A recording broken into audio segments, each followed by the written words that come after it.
Our Heavenly Father, Notre Père céleste, I want to express, if I can this morning, je veux exprimer ce matin, si je le peux, ce que je ressens dans mon cœur towards one, the holiest of holy, pour celui qui est le plus saint des saints, qui est descendu sur la terre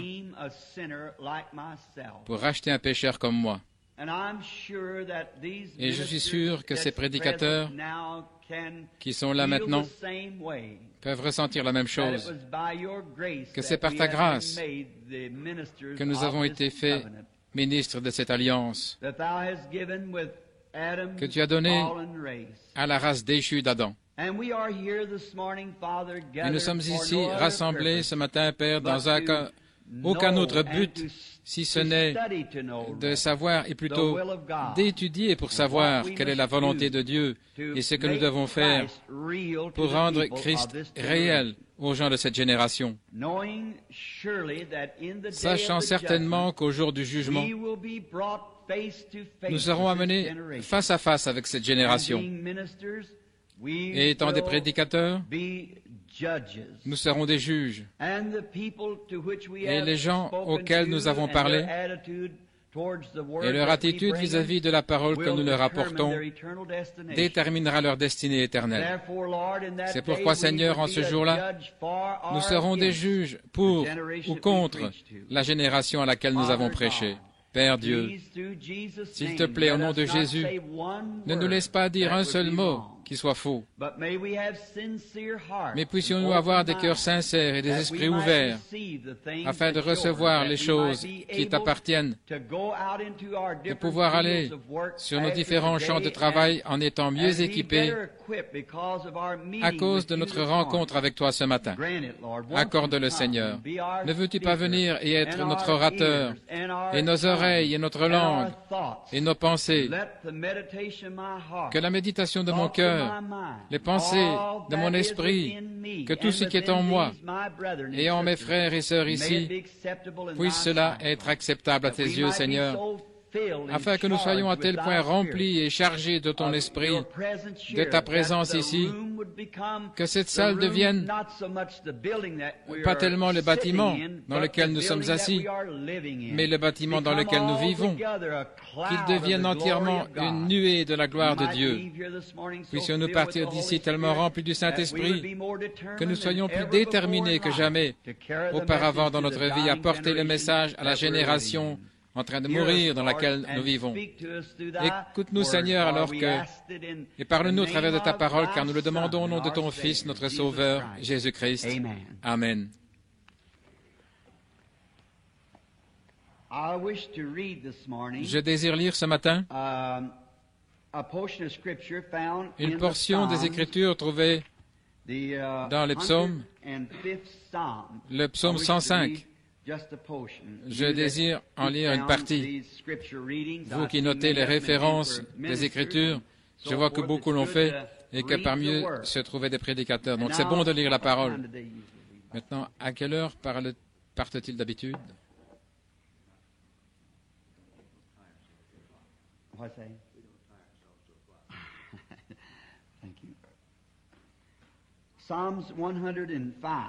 Psaume 105. Rendez grâce à l'Éternel, invoquez son nom. Faites connaître ses hauts faits parmi les peuples. Chantez, chantez-lui des psaumes. Parlez de toutes ses merveilles et ses prodiges. Glorifiez-vous de son saint nom. Que le cœur de ceux qui cherchent l'Éternel se réjouisse. Cherchez l'Éternel et sa force. Cherchez sa face continuellement. Souvenez-vous des prodiges qu'il a faits, ses prodiges et les jugements de sa bouche. Vous, semences d'Abraham, ses serviteurs, enfants de Jacob, ses élus. L'Éternel est notre Dieu. Ses jugements s'exercent sur toute la terre. Il se rappelle à toujours son alliance, la parole qu'il a commandée pour 1000 générations. l'alliance qu'il a traitée avec Abraham et son serment à Isaac. Il l'a confirmé pour Jacob en loi et pour Israël comme alliance éternelle, disant, je te donnerai le pays de Canaan comme héritage qui vous est échu. Ils étaient alors peu nombreux, très peu nombreux et étrangers dans le pays. Et ils allaient d'une nation à l'autre et d'un royaume vers un autre peuple, mais il ne permit à personne de les opprimer, et il châtia des rois à cause d'eux, disant, ne touchez pas à mes oints et ne faites pas de mal à mes prophètes. Que le Seigneur bénisse la lecture de sa parole.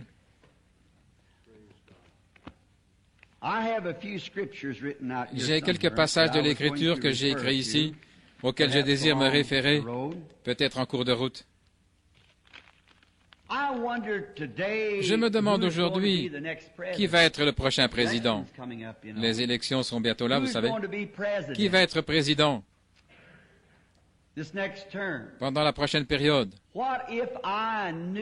Et si je le savais, il n'y en a qu'un seul qui sait cela, et c'est Dieu. Et si Dieu me révélait qui va être le prochain président, et que je me tienne ici à Phoenix, et que je fasse une prédiction disant que tel homme serait le prochain président des États-Unis, et que cela apparaisse dans les journaux et ailleurs, et que je tombe pile, que ce soit parfait, et que tout ce que j'ai dit s'accomplisse, mais quel bien cela ferait-il? Quel bien cela ferait-il de toute façon si je faisais une telle chose? Les journaux en parleraient, le diffuseraient peut-être si quelqu'un faisait une telle prédiction, et qu'elle soit vraie. Alors tous les journaux et tous les magazines le publieraient. Mais vous savez que Dieu ne fait pas des choses comme ça. Dieu n'utilise pas sa puissance et ses dons pour des folies. Et ce sera que celui qui doit être président sera président. Et savoir maintenant qui sera président ne nous aiderait pas pour un sou. Ceci ne nous ferait pas le moindre bien de savoir qui va être président. C'est pourquoi Dieu ne fait pas des choses comme ça. Et alors si je faisais une telle prédiction, et que celle-ci s'accomplisse, et que les journaux en parlent, et les magazines, alors ce serait à ma propre gloire. Les gens diraient, regardez, quel grand prophète, frère Branham. Il nous a dit bien longtemps à l'avance qui serait président, et ce serait à ma gloire. Mais Dieu ne veut pas, ça ne l'intéresse pas d'accomplir des choses à ma gloire ou à la gloire d'un autre homme. Ce qui l'intéresse, c'est d'accomplir des choses à sa gloire, quelque chose qui sera profitable. Comme Paul l'a dit, si quelqu'un parle en langue et qu'il n'y a point d'interprète, quel bien cela fait-il?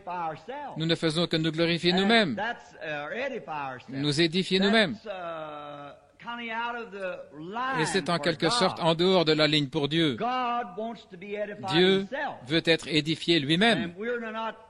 Et nous ne devons pas rechercher une édification personnelle, mais plutôt édifier Dieu avec tout ce que nous faisons. C'est pourquoi je crois ce matin que si je savais qui ce serait, exactement quand il serait élu, et combien il aurait de voix au-dessus ou en dessous, quoi que ce soit, ceci ne ferait pas le moindre bien de le dire. Ce serait même mieux pour moi de le taire si effectivement je le savais. Ne pas essayer de le publier, car je n'aurais pas de raison de le faire, car ceci arrivera de toute manière. Ceci ne fait pas beaucoup de différence pour nous qui sera président. Mais Dieu, lorsqu'il utilise ses dons, il les utilise pour sa propre gloire et pour la gloire de son peuple, pour la gloire de son Église, pour l'édification du corps de Christ et pour la gloire du royaume de Dieu. C'est pour cela qu'il donne ces choses-là dans son Église. C'est pour cela qu'il a des docteurs, des prophètes, des évangélistes, des pasteurs. Ils sont pour l'édification de l'Église et pour la gloire de Dieu. Et le prophète ne doit pas aller se mêler au monde et prendre un don pour en faire ce que Balaam a fait, et ainsi faire des ravages, ou chercher à en faire de l'argent, ou quelque chose. S'il est un prophète, il est censé révéler Dieu à l'Église et rester éloigné des choses du monde. Tout est pour la gloire de Dieu. Maintenant, nous avons, je crois que c'est une bonne chose pour nous, qui sommes prédicateurs, de suivre notre ordre lorsque nous voyons dans le monde des choses comme aujourd'hui.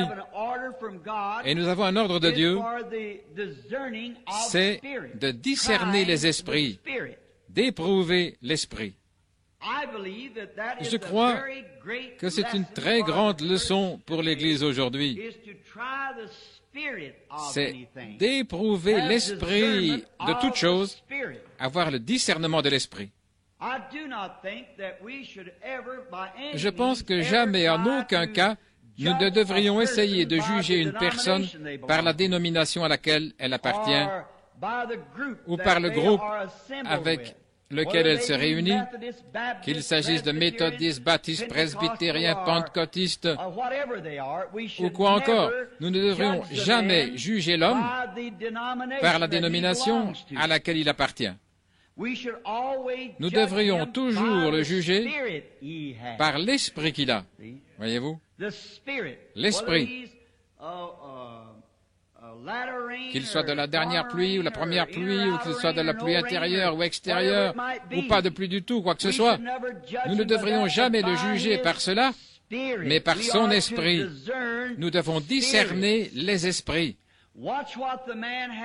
Observez les intentions de cet homme, ce qu'il a, ce qu'il essaie d'accomplir.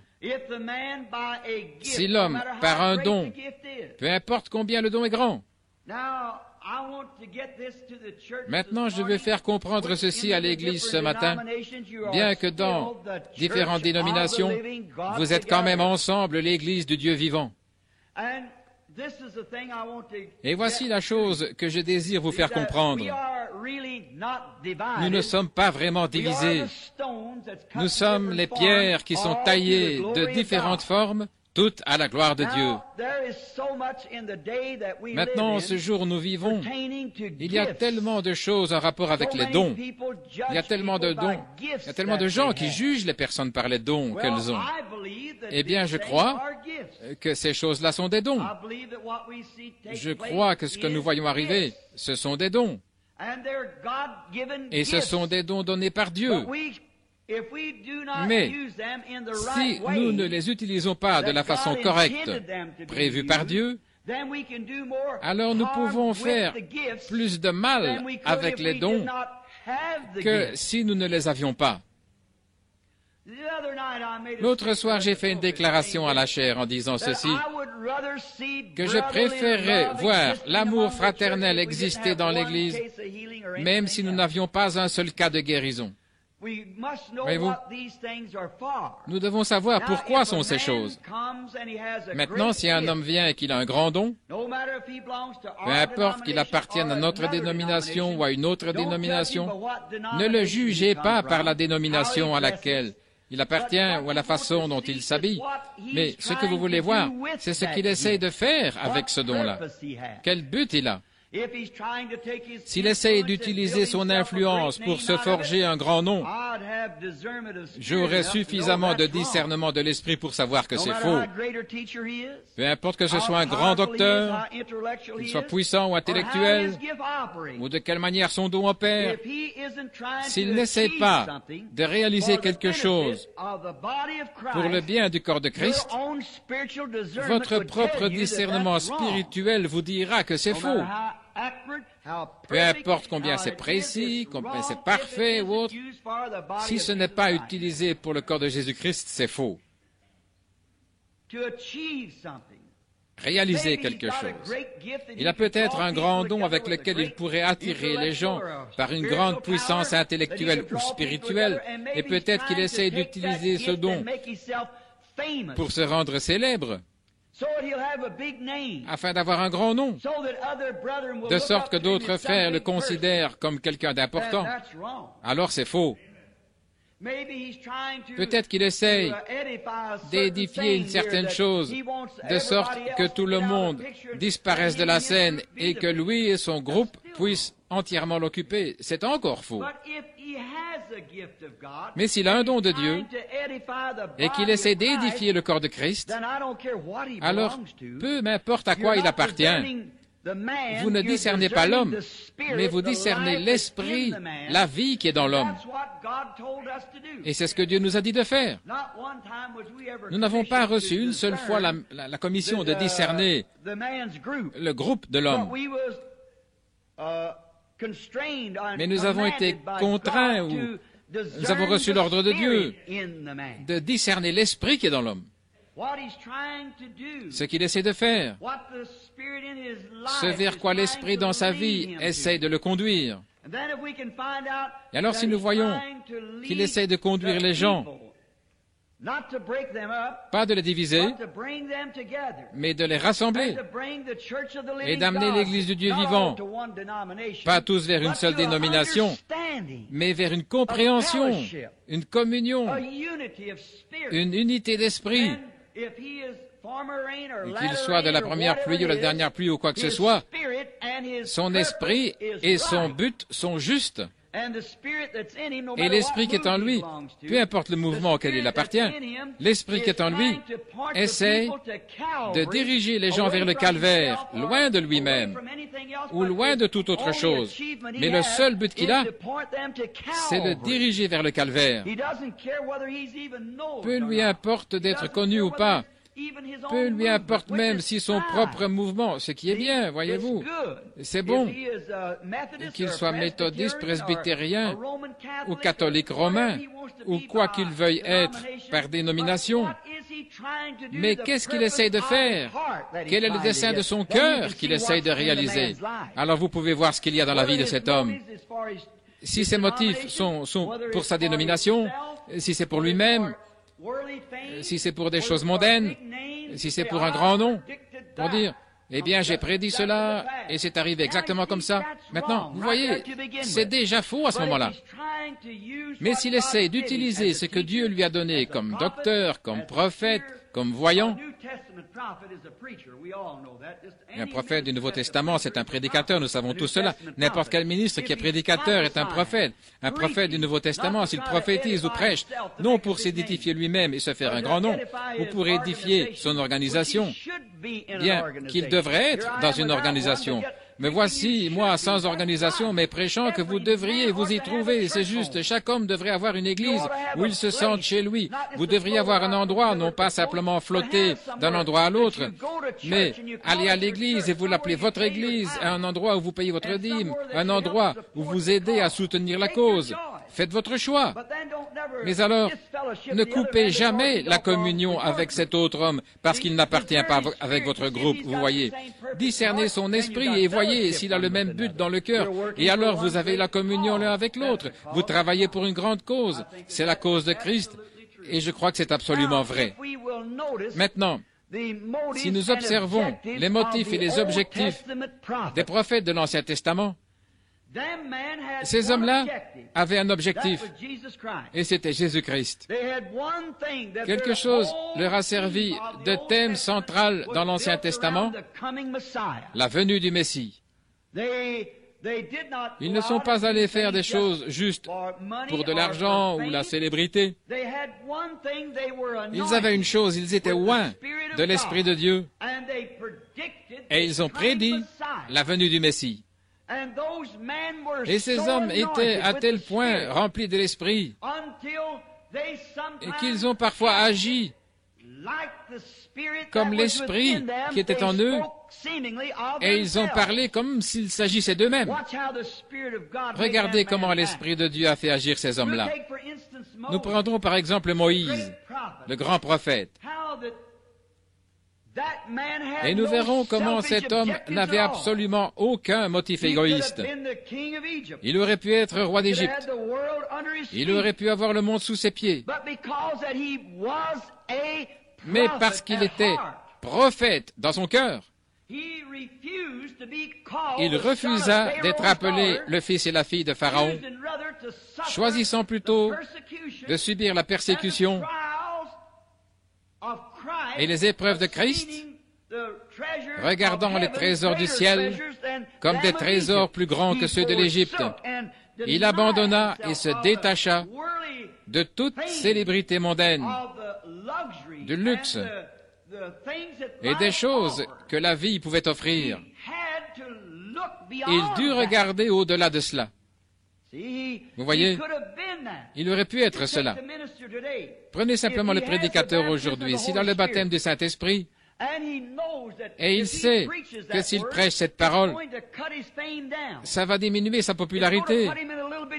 Ça va le mettre dans une petite église quelque part, ou peut-être dans la rue. Mais il sait que quelque chose brûle dans son cœur. Il voit la venue du Seigneur. Peu lui importe d'avoir une grande église ou une petite église. Peu lui importe d'avoir la nourriture pour aujourd'hui ou pas de nourriture du tout.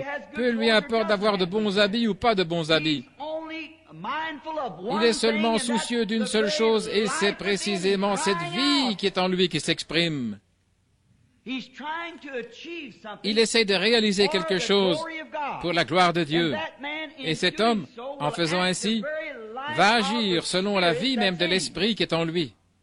Me suivez-vous? Il va manifester cela. Regardez Moïse. Lorsque vint le temps pour lui, ce qu'il manifesta toute sa vie, ce fut l'Esprit de Christ, car Christ était en lui. Christ était en Moïse, avec mesure. Si nous pouvons remarquer que Moïse est né pendant un temps de persécution, on tua les enfants simplement pour pouvoir se saisir de lui exactement comme ils l'ont fait avec Jésus. Et nous voyons que lorsque les enfants d'Israël ont désobéi d'une façon telle que Dieu était en colère contre eux, et il a dit à Moïse, « Mets-toi de côté, et je vais détruire tout ce groupe, et je te prendrai toi, et susciterai une nouvelle génération. » Moïse s'est jeté en travers du chemin du jugement. Et il a dit, « Prends-moi avant de les prendre. Avant que tu puisses te saisir d'eux, tu devras me passer par-dessus. » C'est exactement ce que Jésus-Christ a fait. Alors que Dieu aurait balayé de toute la surface de la terre ces pécheurs comme vous et moi, Christ s'est jeté en travers du chemin. Dieu ne pouvait pas le faire. Il ne pouvait pas passer par-dessus son propre Fils. Et lorsque Dieu vit cet esprit en Moïse, se tenant là en face du jugement comme une croix et disant, « Tu ne peux pas venir vers eux, tu devras d'abord me prendre. » Voyez-vous l'esprit de Dieu en Moïse? Alors qu'il aurait pu être roi d'Égypte, il aurait pu avoir tout le luxe du monde et être populaire, alors qu'il aurait pu être le grand roi de la terre à ce moment-là. Mais il choisit de souffrir la persécution et l'affliction, car il considéra l'opprobre de Christ comme des trésors plus grands que ceux de l'Égypte. Vous voyez, il se jeta en travers du chemin. Pourquoi? C'était Dieu en Moïse qui faisait cela. L'homme qui pense normalement, l'homme intellectuel, ne ferait jamais cela. Il prendrait le chemin facile. Ainsi, peu importe combien Moïse semble être un fanatique, Voyez-vous, il était un véritable prophète de Dieu parce qu'il essayait d'accomplir quelque chose pour le royaume de Dieu. Maintenant, avec son grand don de prophétie, il aurait pu être un homme sage, il aurait pu se lever en Égypte et dire, bien, un instant, je vais prophétiser telle et telle chose, je vais dire telle et telle chose, avec sa prophétie. Et il aurait été célèbre mondialement. Mais ce n'était pas dans son cœur. Ça ne pouvait pas être dans son cœur. Ainsi, si vous voyez quelqu'un avec un grand don qui fait quelque chose pour se glorifier lui-même, votre propre discernement de l'esprit vous dira que c'est faux.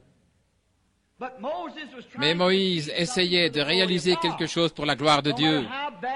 Peu importe combien c'était mal ou combien ça paraissait mauvais, combien on en parlait, l'Esprit en Moïse le conduisit directement sur le chemin du devoir. L'Esprit en lui. Regardez Joseph. Joseph, lorsqu'il naquit, il fut aimé de son père et haï par ses frères. Un type parfait de Christ. Et il était un frère de sang pour eux, ils avaient le même père.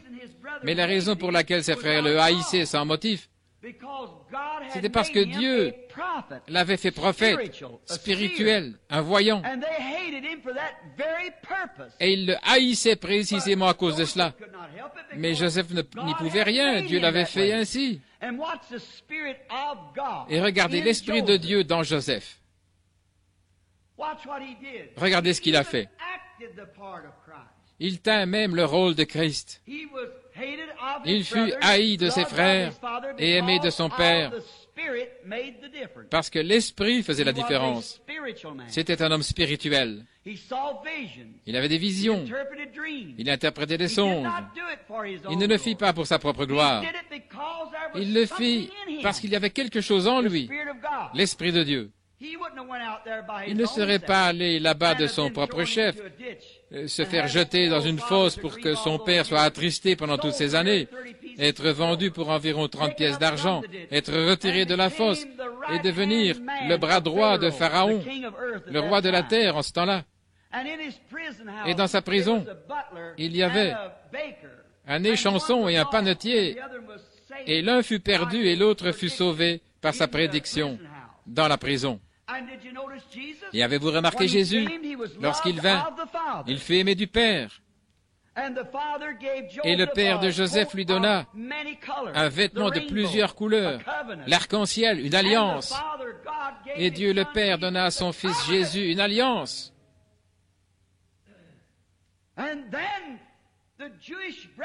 Et alors le frère juif se mit à le haïr, sans raison. Il n'avait pas de raison de le haïr.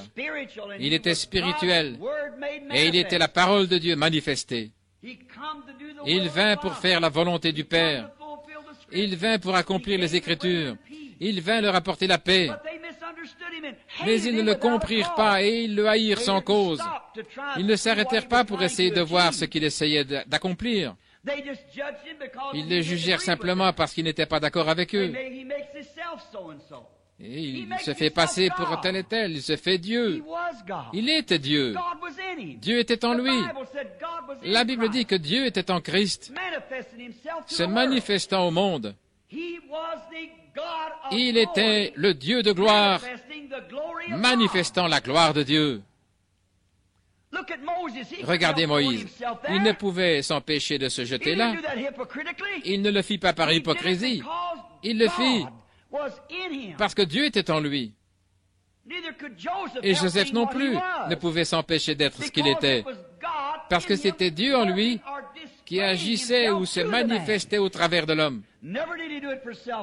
Il ne le fit jamais pour sa gloire personnelle. Tout comme si seulement ces prêtres avaient le discernement de l'esprit, comme je vous parle ce matin, peu importe que le monde parle de lui, ils auraient cependant su, s'ils avaient regardé à la parole, s'ils avaient vu quel était son dessein. Il faisait toujours cela pour glorifier le Père. Il disait, cet homme est un grand guérisseur, il a fait ces choses-là. Il a dit, je ne peux rien faire à moins que le Père me le montre. Ce n'est pas moi qui fais les œuvres. C'est le Père qui habite en moi, c'est lui qui fait les œuvres. Et il n'a jamais pris la gloire pour lui-même. De même, aucun serviteur de Dieu ne prendrait la gloire pour lui-même. Aucun serviteur de Dieu non plus ne prendrait un don de Dieu ou autre chose pour essayer de se glorifier lui-même. Mais son but véritable, c'est de faire quelque chose pour la gloire de Dieu. C'est pourquoi vous voyez la même chose aujourd'hui. Nous devons avoir le discernement de l'esprit pour voir une personne et ce qu'elle essaie de faire. Essaie-t-elle de glorifier Dieu? Essaie-t-elle de se glorifier elle-même?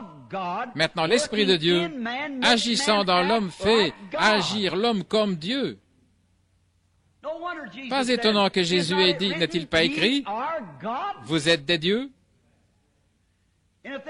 Et s'ils appellent Dieu ceux à qui est venu l'Esprit de Dieu, comment pouvez-vous me condamner quand je suis le Fils de Dieu? Si vous pouviez voir l'Esprit de Dieu dans Moïse, en fait, il était Dieu. Moïse était un Dieu. Joseph était un Dieu. Les prophètes étaient des dieux. La Bible dit qu'ils l'étaient. Ils étaient des dieux parce qu'ils s'étaient tellement abandonnés à l'Esprit de Dieu qu'ils travaillaient pour la gloire de Dieu. Et lorsqu'un homme est tellement loin de l'Esprit, maintenant que cela puisse pénétrer profondément sous la 5e côte du côté gauche, lorsqu'un homme est loin de l'Esprit de Dieu, ses habitudes, ses actions et toutes ces choses-là, c'est Dieu qui agit en lui. Parfois, il est mal jugé. Regardez David au psaume 23. Il s'est écrié, « Mon Dieu, pourquoi m'as-tu abandonné ?» Comme si c'était lui. Comme s'il s'agissait de David. Tous ceux qui passent près de moi ouvrent la bouche. Ils étaient à tel point loin de Dieu. Il était si parfaitement soumis à Dieu. Et l'onction était à tel point sur lui que lorsqu'il cria par l'Esprit de Dieu, si quelqu'un s'était trouvé là, il aurait dit, « Mais regardez, il pense que les gens sont en train d'ouvrir la bouche contre lui. Pourquoi Dieu l'a-t-il abandonné ?» Ce n'était pas David. C'était l'Esprit qui criait à travers David.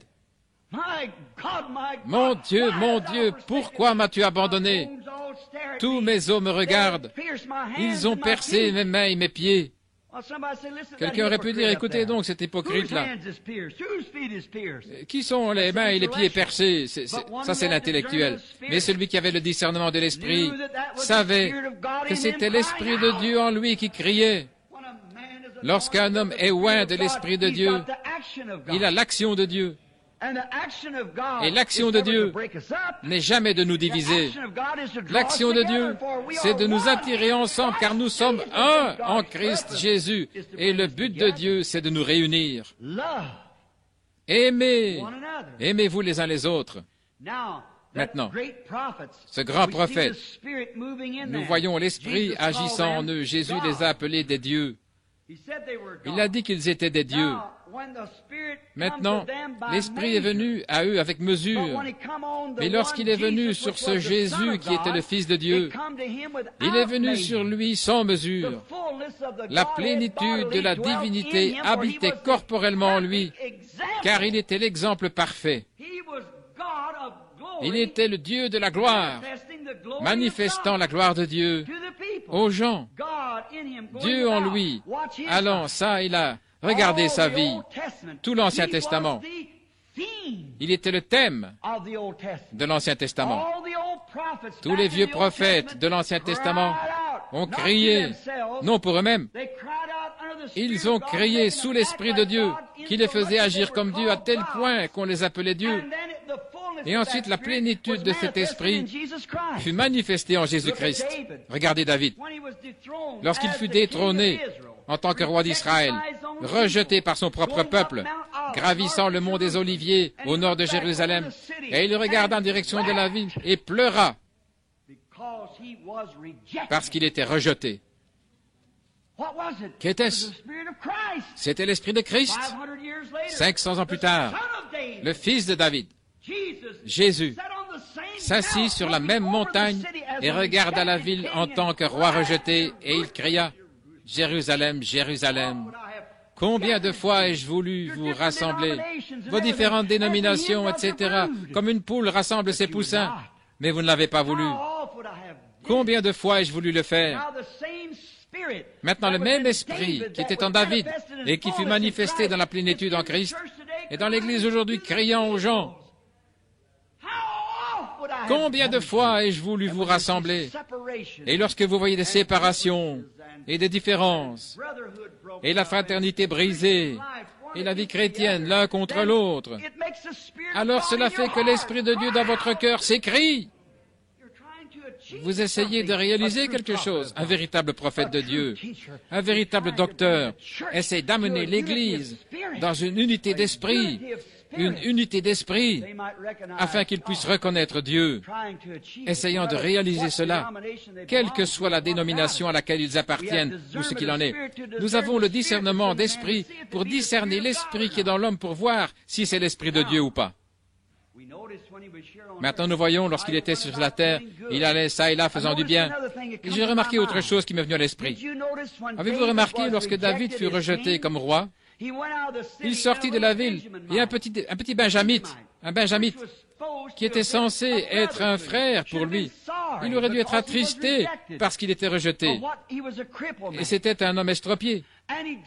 Et il se traînait là avec son infirmité, jetant de la terre contre David, et lui disant toutes sortes d'injures et le maudissant au nom du Seigneur. Maudissant le roi David au nom du Seigneur, ce petit benjamite estropié. Regardez l'Esprit de Dieu et l'Esprit du diable à l'œuvre. Maintenant, si vous remarquez, il était estropié.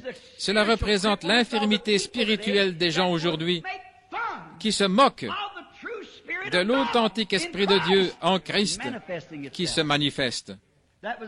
C'était l'Esprit de Christ dans David rejeté en tant que roi. Et aujourd'hui, lorsque les gens se moquent des personnes qui ont reçu le Saint-Esprit et qui essayent de réaliser quelque chose pour réunir les méthodistes et les pentecôtistes et les baptistes, les pentecôtistes, les presbytériens et tous, et former une unité, un corps de Christ, et qu'ils voient l'Esprit se manifester, ils disent « Oh, regardez, c'est un pentecôtiste. Qu'il s'en aille. » J'en connais un qui est parti avec la femme d'un autre. Je sais que celui-ci s'est enivré, que celui-ci fait ceci, cela, tout ça. Mais ils sont assez grands pour cacher leurs propres affaires. Ils peuvent les cacher. Mais David fut exposé. Pourquoi? Il avait l'Esprit de Christ en lui. Et ce garde a dit, « Vais-je couper la tête de ce chien qui ose maudire mon roi? » Regardez l'Esprit de Christ en David. Laisse-le tranquille, car le Seigneur lui a dit de me maudire. Saisissez-vous cela? Laissez-le tranquille. Le Seigneur lui a dit de me maudire. Au lieu de ça, aujourd'hui, nous voulons lever le poing et nous battre contre lui, voyez-vous, lui couper la tête. Oui, faites-le sortir, il n'est pas des nôtres. Laissez-le tranquille. Le Seigneur lui a dit de me maudire. Ce petit estropié qui courait là, jetant de la terre contre David. Et c'est ce qu'ils font aujourd'hui contre l'Esprit de Christ. C'est une bande de 5 comédiens. C'est une bande de ceci. Ce sont des minables. La guérison divine, ça n'existe pas. Les anges, ça n'existe pas. Les prophètes, ça n'existe pas. Toutes ces choses. Le temps des miracles est passé. Jetant de la terre. Mais laissez-les tranquilles. Mais lorsque David revint en puissance, alléluia, lorsqu'il revint en tant que roi absolu d'Israël, ne vous inquiétez pas, ce Jésus dont nous avons l'Esprit aujourd'hui, qui a rempli son rôle, reviendra dans un corps physique, la seconde fois, dans la gloire, la puissance et la majesté. Et ce petit homme qui jetait de la terre tomba sur sa face et implora grâce. Laissez-le tranquille. L'Esprit de Christ en nous. Ne l'excommuniez pas. Souvenons-nous que toutes ces choses doivent s'accomplir. Nous avons une chose à faire, c'est d'aller de l'avant. Dieu a promis qu'il ferait concourir toutes choses au bien de ceux qu'il aime. Gardons le discernement de l'Esprit. Gardons l'objectif juste. Nous sommes ici pour servir Dieu, chacun fraternisant, allant de l'avant et servant Dieu. Si l'homme a le mauvais objectif, alors qu'arrivera-t-il? Maintenant, nous découvrons que l'Esprit de Dieu était en lui. Tous les anciens prophètes ont parlé de lui. Tous les esprits, en partie, chaque petite partie, ne se glorifiaient pas elles-mêmes. Les vrais prophètes, tous les vrais prophètes le manifestaient lui. Ils parlaient de lui. Et tout ce qu'ils ont dit s'est accompli en lui, montrant que c'était l'Esprit de Dieu en eux. Ce fut accompli. Qu'était-ce? Dieu parlant de lui-même. Voyez-vous, Dieu se manifestant au travers de ses prophètes, sans se glorifier qui sera le prochain président et ceci, cela, il vous tape sur la tête. Dis-nous qui t'a tapé, nous te croirons. Ce n'est pas ça. C'est quelque chose pour manifester Dieu. Ce n'est pas quelque chose pour faire de frère Weathers ici, ou frère Shores, ou frère un tel là-bas, un grand homme, et de le faire plus grand que les autres hommes de son groupe, ou de faire de lui le plus grand homme de Phoenix. Ce n'est pas pour faire de William Branham quelque chose de grand. Mais à quoi? Ce n'est pas pour faire d'Oral Roberts quelque chose de grand, ou Billy Graham. Mais ce sont les cœurs. Nous essayons de réaliser quelque chose pour le royaume de Dieu. C'est manifester Dieu. Tous les dons et toutes ces choses-là ne servent pas à rendre quelqu'un plus grand que l'autre. Cela nous fait simplement travailler ensemble pour le perfectionnement du corps, pour nous réunir comme un seul peuple, comme un peuple de Dieu. Mais lorsque vous ne disez pas, laissez-les simplement tranquilles. Quelqu'un doit le faire. Mais attendez jusqu'à ce que Jésus vienne en puissance. Maintenant, nous voyons tous ces prophètes qui parlaient. Chacun d'entre eux glorifiait Dieu et le futur Messie. Et lorsqu'ils sont entrés dans l'Esprit, ils ont agi et parlé et ont vécu exactement comme le Messie. Et si ceci est arrivé de ce côté-là de la croix, parlant de sa venue, combien plus ceci arrivera-t-il après sa venue, lorsque l'Esprit du Messie sera placé dans l'Église pour agir, faire, travailler et vivre comme le Messie? C'est l'Esprit de Dieu. Discernez cet Esprit. Voyez s'il est de Dieu ou pas.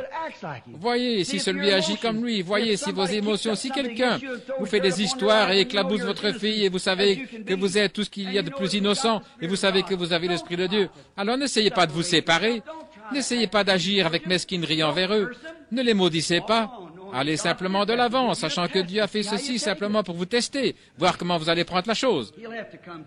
Il devra de toute façon y venir, comme ce que j'ai raconté l'autre soir, l'église de Frère Fuller. Voilà. Ce cycliste au Canada, eh bien, tous les autres pensaient qu'ils allaient pouvoir devancer ce garçon-là, ce petit efféminé, et ils étaient le seul à ne pas pouvoir aller à bicyclette sans tenir le guidon.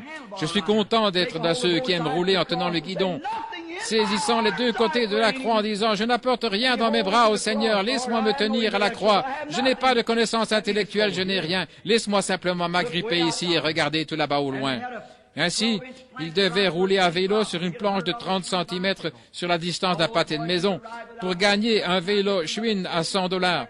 Et tous ces garçons qui savaient aller à vélo sans se tenir là, ils allaient chercher des commissions pour leur mère sans même toucher le guidon. Et ils n'avaient pas l'habitude de se tenir au guidon et ils sont tous tombés. Mais ce petit garçon-là est monté là en tenant son guidon. Et comment est-ce que tu es arrivé? Il a dit, voilà votre erreur, les gars. Vous êtes tous les meilleurs cyclistes que moi, mais vous regardiez ici. Et ça vous a rendu nerveux en essayant de garder l'équilibre et vous êtes tombés. Il a dit, moi je regardais pas ici, mais je regardais loin, au loin, l'arrivée. Et je suis resté ferme. C'est ce que nous devons faire. Ne regardez pas ces petites choses maintenant. Est-ce que celui-là, il fait, mais quelle est la fin? Et restez ferme. Christ vient. Observez la fin et restez ferme. Ne regardez pas ce qui est en train d'arriver maintenant, regardez ce qui va arriver là-bas. À la fin des temps, lorsque nous devrons nous tenir là et rendre compte de nos vies. David ne regardait pas ce petit benjamite qui lui jetait de la terre, il était infirme de toute façon. Il ne l'a jamais remarqué, il ne voulait même pas laisser le garde lui couper la tête. Il a dit, laisse-le tranquille, Dieu lui a dit de faire cela, Dieu lui a dit de me maudire, laisse-le tranquille. Car David savait qu'un jour, il allait revenir en puissance. Ce benjamite aurait son temps. Oui, c'est ça. L'Église va se lever en triomphe.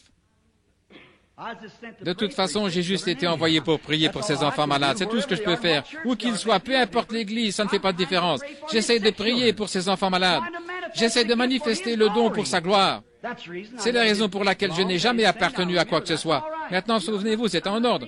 Je ne dis pas ça. Je veux que vous me compreniez bien. Je crois que Dieu a des chrétiens dans chaque Église, ses enfants. Il ne m'a jamais questionné à ce sujet. J'ai seulement été envoyé pour prier pour les enfants et faire ces choses. Et le manifester, lui. Maintenant, vous voyez Jésus et ses prophètes. Tout ce qu'ils ont dit devait être vrai. Car c'était la puissance de Dieu en eux. Dieu lui-même parlant au travers d'eux, de lui-même venant à sa propre gloire. Qui est président? Qui est-ce qui va? Aurons-nous suffisamment de pluie cette année? Ça ne veut rien dire. C'est quelque chose de la gloire de Dieu, quelque chose pour mettre l'Église en ordre, quelque chose pour la puissance de Dieu. Pas pour vous faire un nom, mais quelque chose pour la gloire de Dieu, qu'elle soit manifestée. Maintenant, nous remarquons que tous ces prophètes et tout ce qu'ils ont dit à son sujet, tout s'est révélé exact parce qu'il était le thème de l'Ancien Testament. Jésus, le Messie, le futur Messie, était ce que chaque prophète attendait. Depuis Adam jusqu'à Malachie, chaque prophète a parlé de la venue du Seigneur. Chacun a mis sa part là-dedans parce qu'il était loin de Dieu. C'est tout ce dont il pouvait parler. Je souhaiterais avoir plus de temps. Regardez, tout ce qu'ils ont dit est arrivé. Prenons juste certaines choses que les prophètes ont dites. Une vierge concevra et enfantera. Est-ce que c'est arrivé? Certainement. On l'appellera Emmanuel. Le prince de la paix, le Dieu puissant, le Père éternel. C'est ce qu'il était. Exactement. Le Père éternel. Aucun homme ne sera appelé Père sur cette terre, mais Dieu est votre Père. Très bien. Maintenant, regardons. Il fut blessé pour nos transgressions, il fut meurtri pour nos iniquités. Le châtiment de notre paix fut sur lui. Par ses meurtrissures, nous avons été guéris. Pilate, dans sa salle de justice, lorsqu'on lacérait le dos de l'homme en question avec un fouet à 9 lanières, n'a pas réalisé que les Écritures disaient que cela arriverait ainsi. Il n'avait pas le discernement de l'esprit. Ces prêtres qui disaient qu'il s'en aille, qu'il s'en aille. Et alors qu'il était sur la croix et qu'ils ouvrirent la bouche et ainsi de suite, et qu'il entendait crier « Mon Dieu, pourquoi m'as-tu abandonné ?» Ils n'avaient pas le discernement, voyez-vous. Ils n'ont pas pu discerner l'esprit. C'est ce dont David parlait dans le psaume 22. Ils ont ouvert la bouche ne sachant ce qu'ils faisaient, exactement comme ce Benjamite l'a fait. Voyez, il pensait que David avait tort parce qu'il n'était pas d'accord avec sa façon de conduire le royaume. Il n'a pas compris que c'était l'Esprit de Dieu en David. C'est là que nous devons discerner aujourd'hui l'esprit d'un homme. Qu'essaie-t-il de faire? Quel est son but? Pas à quel groupe il appartient, ou ceci ou cela. Que ce soit un homme noir, blanc, jaune ou quoi qu'il soit, regardons ce qu'il essaie d'accomplir et prenons cela. Voyons ce qu'il essaie de faire pour le royaume de Dieu. S'il a des idées qui nous paraissent bizarres, c'est parfaitement en règle. S'il essaie de réaliser quelque chose pour le royaume de Dieu, discernez cela en lui. S'il a tort, mais que son cœur est juste, Dieu l'amènera à la vérité de la chose après quelque temps. Laissez-le tranquille. Laissez-le tranquille. Voyez ce qu'il essaie de faire.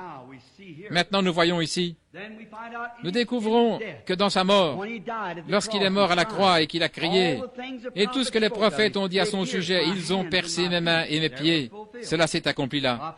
Les prophètes avaient raison. Ils pensaient qu'il s'agissait d'eux-mêmes, ou ils criaient comme s'il s'agissait d'eux-mêmes, mais ça s'est manifesté à la croix. Il a été compté parmi les transgresseurs. C'est ce qu'on a fait de lui, il fut avec les transgresseurs. Dans sa mort, il fut enseveli avec les riches. C'est bien le cas, il fut enseveli dans la tombe d'un homme riche.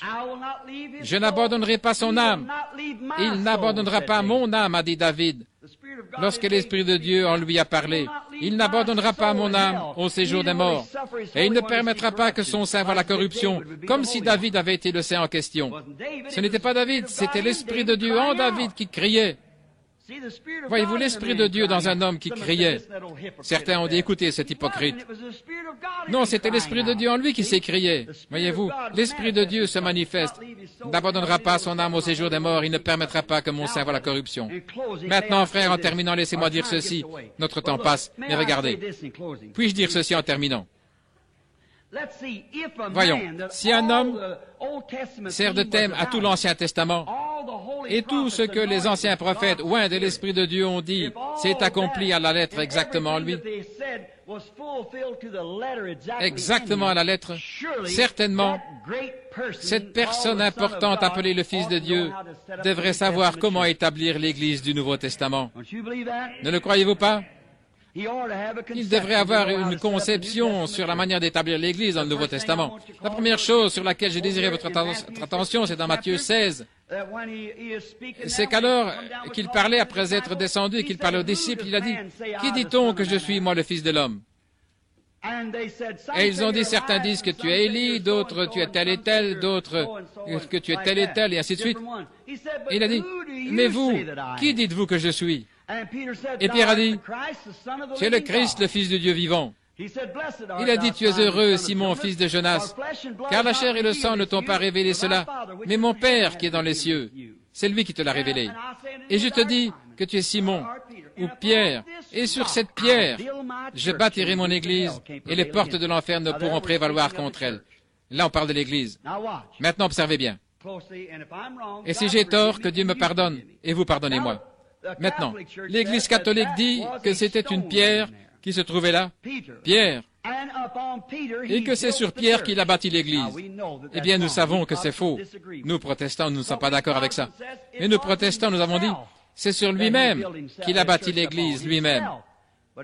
Mais remarquez, je vais être en désaccord avec cela, amicalement. Ce n'était pas cela. Mais c'était sur la révélation spirituelle de lui-même. Voyez-vous? La chair et le sang, vous ne l'avez jamais appris dans un séminaire, aussi bon qu'il soit. Vous ne l'avez jamais appris dans le credo d'une église, aussi bon qu'il soit. C'est en règle. Mais la chair et le sang ne vous l'ont pas révélé. Ce n'est pas une conception intellectuelle sur la façon dont il faut faire votre discours, ou bien vous incliner, ou comment, telle ou telle chose. Ce n'est pas ça. Ce n'est pas bâtir une grande chose ou faire une grande chose, mais c'est une révélation de la parole de Dieu. Il était la parole. Au commencement était la parole était avec Dieu, et la parole était Dieu, et la parole a été manifestée et habitée parmi nous. C'était la révélation de la parole de Dieu. L'Esprit en Pierre, révélant par une révélation spirituelle qu'il était le Fils de Dieu manifesté, le Dieu de gloire manifestant la gloire de Dieu sur cette pierre, sur ce roc, la révélation spirituelle de la parole. Je bâtirai mon Église. Pourquoi? Si ces prophètes au service de Dieu parlaient par le Saint-Esprit que c'était le Fils de Dieu, le même esprit de ce côté-ci révèle à nouveau la même chose. Voyez-vous cela? La chair et le sang, vous ne pouvez l'apprendre dans un séminaire. Vous apprenez, vous recevez votre doctorat en théologie ou en philosophie. Ces choses sont bonnes, je souhaiterais les avoir, c'est vrai. Mais cependant, c'est pas ça. Vous n'avez pas besoin de l'avoir, pourtant c'est bien de l'avoir. Vous pouvez être ceci plus. Mais si vous devez vous débarrasser du plus, alors prenez ceci. Ceci, c'est cela. Si ceci n'est pas cela, laissez-moi avoir ceci de toute manière, je veux ceci. Ceci, la chair et le sang ne t'ont pas révélé cela. Vous ne l'avez jamais appris en suivant la filière scolaire. Vous ne l'avez jamais appris en suivant la filière dénominationnelle. Ces choses sont bonnes, l'instruction, les dénominations sont bonnes. C'est une partie de cela, mais les gens s'appuient trop là-dessus et ils laissent le côté discernement spirituel dehors. Voyez-vous, la chair et le sang ne t'ont pas révélé cela, mais mon Père qui est dans le ciel te l'a révélé. Et sur ce roc, je bâtirai mon Église, et les portes de l'enfer ne prévaudront point contre elle. Elles ne pourront jamais prévaloir. Cela montrerait qu'elles s'y opposeraient. Maintenant, observez et voyez contre quoi sont les portes de l'enfer. Elles ne sont pas contre les dénominations. Le gouvernement reconnaît cela. Ce n'est pas cela. Le monde reconnaît nos dénominations, toutes. En tant que citoyens américains, nous avons chacun le droit d'avoir des dénominations. Ce qui est bien, nous apprécions cela. Mais ce n'est pas contre cela que sont les portes de l'enfer. Elles sont contre la révélation spirituelle de Christ étant ici maintenant, le même hier, aujourd'hui et pour toujours. C'est là contre qu'elles sont. Les portes de l'enfer seront contre cela, mais elles ne prévaudront jamais. Vous y voilà. Le discernement spirituel. Peu importe qui c'est mon frère aussi longtemps qu'il poursuit le même but que moi. Qu'il soit prophète, qu'il soit pasteur, qu'il soit diacre, qu'il soit ceci ou cela. Que Dieu l'honore d'une manière ou l'autre, peu importe ce que c'est, qu'il me déshonore, quoi qu'il veuille faire malgré tout, c'est mon frère. Nous travaillons pour la même chose, nous envoyons toutes nos œuvres dans le même royaume là-bas. Il travaille pour la même chose que moi. Le discernement spirituel, la révélation spirituelle de Dieu. Regardez, si vous voulez. L'autre soir, j'ai prêché quelque part, peut-être là-bas. Ce n'était pas ainsi au commencement. Nous devons revenir au début pour trouver notre texte maintenant un instant. Au commencement, il y avait Caïn, intellectuel. Il a bâti une belle église. Nous pourrions dire, il a bâti un bel autel, il a offert un sacrifice, il a prié, sincère, il a rendu grâce, il a payé sa dîme, tout aussi religieux qu'Abel. Mais Abel, il n'avait pas de Bible en ce temps-là, mais par révélation spirituelle, il a vu que ce n'étaient pas les fruits des champs qui nous faisaient pécher, ce n'étaient pas des pommes qu'ils avaient mangées. Voyez-vous, ce n'étaient pas des pommes, La révélation lui a dit cela. Et ce n'était pas des fruits qu'il avait fait sortir de là, c'était la vie. La séparation de la vie. Ainsi, il alla prendre un agneau et l'offrit à sa place par la foi, c'est-à-dire par une révélation spirituelle. Amen. La révélation de Dieu, révélation spirituelle. Il lui fut révélé qu'il ne s'agissait pas d'un fruit, comme des pommes, des pêches, des prunes ou des poires. C'était une séparation de la vie. Ainsi, il alla prendre une vie et l'offrit à la place des fruits. Les fruits, c'est ce que vous mangez, le travail de vos promesses, que vous faites. Là, je vais aller faire ceci, cela, construire. Oui, il avait exactement le même hôtel que l'autre. Ils avaient tous deux des hôtels, c'était bien. Mais c'était la vérité spirituelle révélée de la chose, car c'est l'Esprit de Dieu qui le révéla. Et sur ce roc, le rocher sur lequel Christ est mort, le rocher des âges, le rocher sur lequel l'agneau d'Abel est mort. Ce petit Abel, lorsqu'il mit ses mains sur ce petit agneau, sa laine blanche ruisselant alors qu'il le frappait avec une pierre pour couper son petit cou, il n'avait pas de lance en ce temps-là, et cette pauvre petite bête là en train de mourir, le sang inondant ses mains, et toute sa laine blanche recouverte de sang, bêlant et criant. De quoi cela parlait-il? L'agneau de Dieu, quelques 4000 ans plus tard, révélé spirituellement, que l'Église a rejeté, et les gens l'appelèrent Belzébul et un démon, parce que tous les prophètes en avaient parlé. Ils ont rejeté les prophètes. Il dit, « Oh, vous avez bâti leur sépulcre et vous les avez mis dedans. Les murs blanchis, leur dit-il, sans discernement spirituel, ne sachant pas que c'était l'agneau de Dieu, qu'il était censé être ainsi, agir ainsi, parce qu'il accomplissait la parole de Dieu. Et l'Église du Saint-Esprit aujourd'hui, agissant comme elle le fait, faisant les choses qu'elle fait, elle accomplit la parole de Dieu. » Voyez-vous, le jour de la Pentecôte, Pierre a dit, « Ceci est cela. »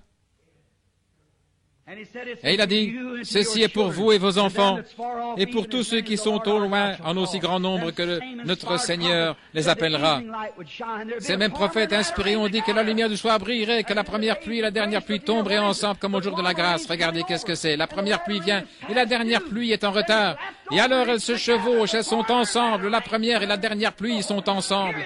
Le Saint-Esprit manifesté par la puissance et la résurrection de Jésus-Christ. Vous y voilà. Venons ensemble. La première, la grâce de Dieu, il a dit ce qui arriva du temps de Noé, sa grâce était patiente. Il est là aujourd'hui, patient, un recouvrement.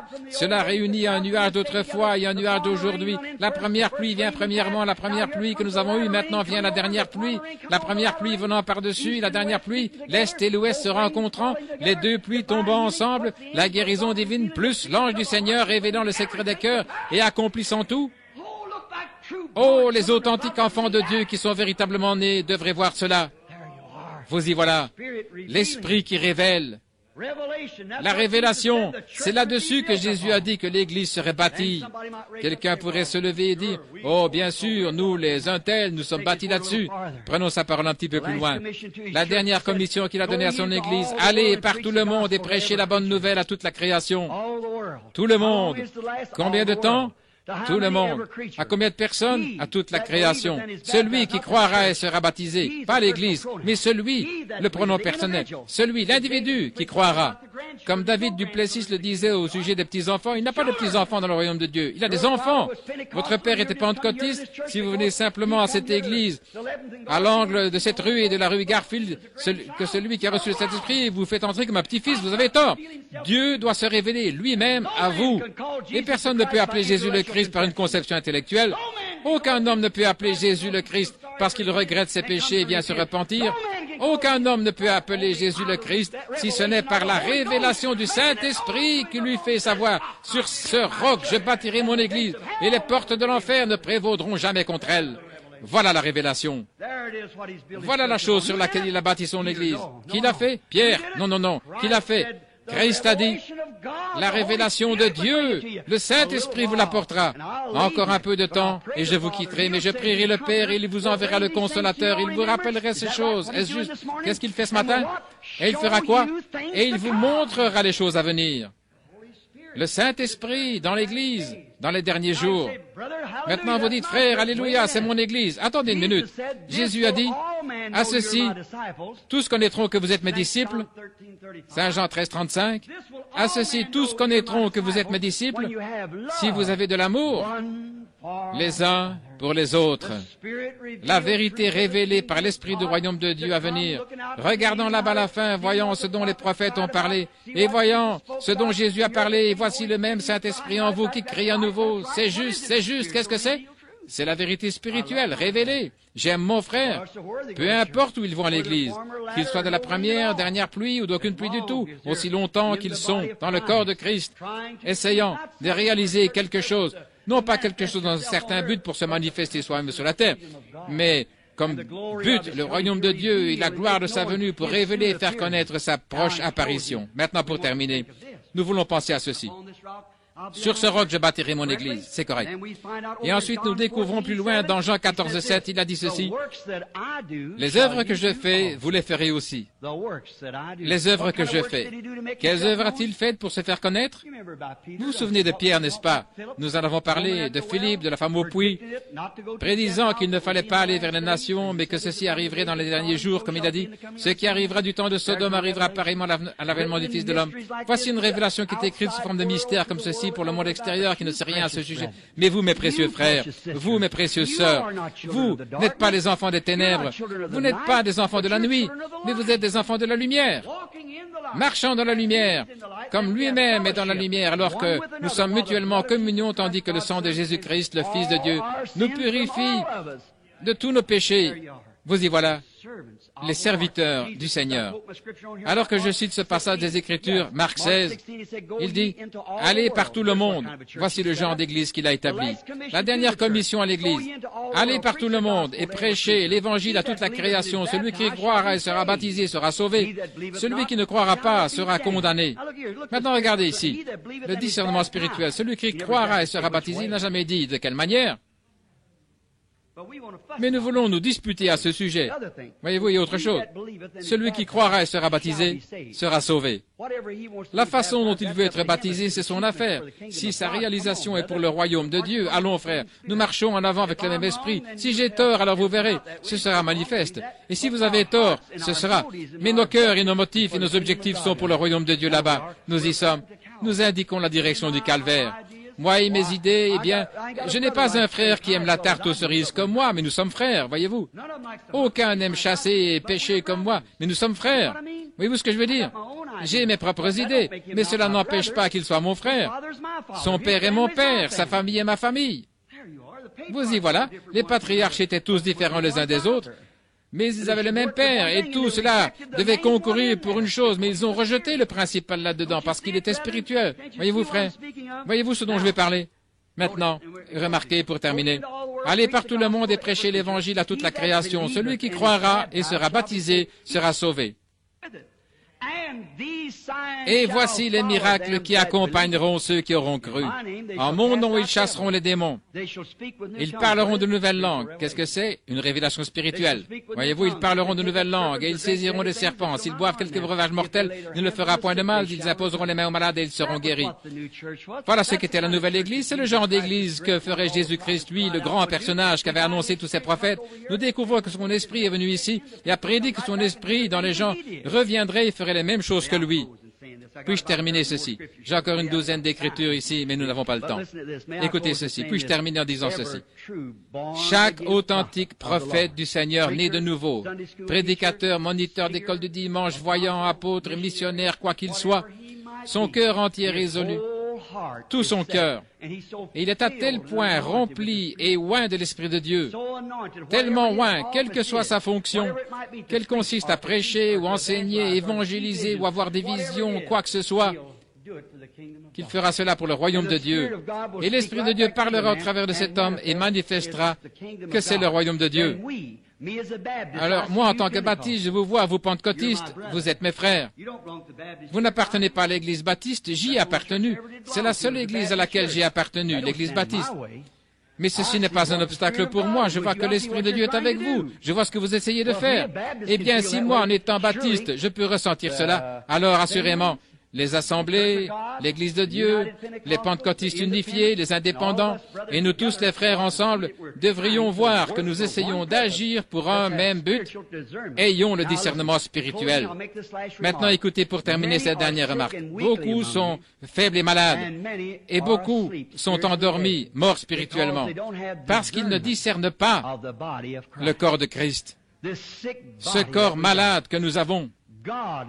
Que Dieu nous aide à avoir le discernement spirituel de cette révélation du royaume de Dieu et de l'amour de Dieu dans nos cœurs, répandu par le Saint-Esprit, pour essayer d'ouvrir nos bras très grands en disant « Nous sommes frères ». Voyez-vous ce que je veux dire? Chaque petit don que vous avez, n'essayez pas de l'utiliser pour faire quelque chose de grand pour vous-même. Faisons cela pour le royaume de Dieu, pour travailler avec chacun, pour essayer d'élever la cause de Jésus-Christ, car sa venue est proche. Le croyez-vous? Je regrette tellement de vous avoir gardé si longtemps. Frère David sera ici demain pour vous enseigner les Écritures. Mais maintenant, inclinons nos têtes un instant.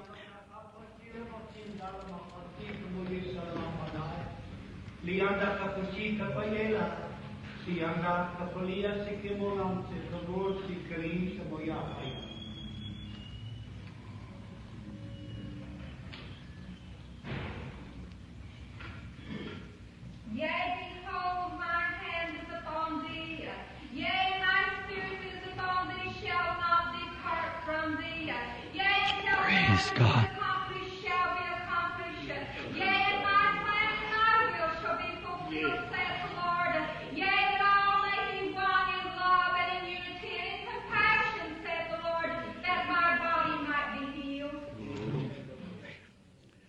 Onward, Christian soldiers, marching as to war. En avant, soldats chrétiens. The cross of Jesus, en route pour le combat avec la croix de Jésus qui va devant nous.